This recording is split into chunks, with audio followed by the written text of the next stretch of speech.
À la tribune de la Knesset, la députée à l'origine de la proposition de loi annonce les résultats du vote. La peine de mort pour les terroristes est adoptée en première lecture par le Parlement israélien. Victoire pour Itamar Ben-Gvir, le ministre israélien de la Sécurité nationale, figure de l'extrême droite, qui soutenait il y a quelques jours le texte depuis une prison.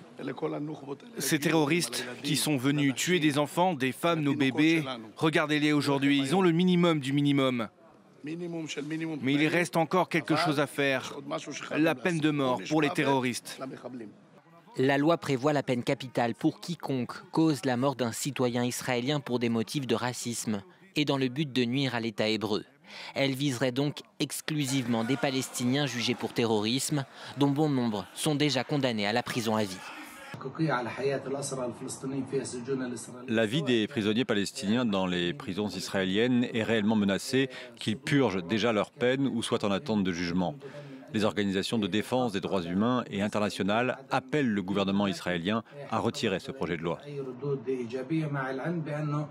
Pour être définitivement adopté, le texte doit encore être voté en seconde, puis troisième lecture par la Knesset.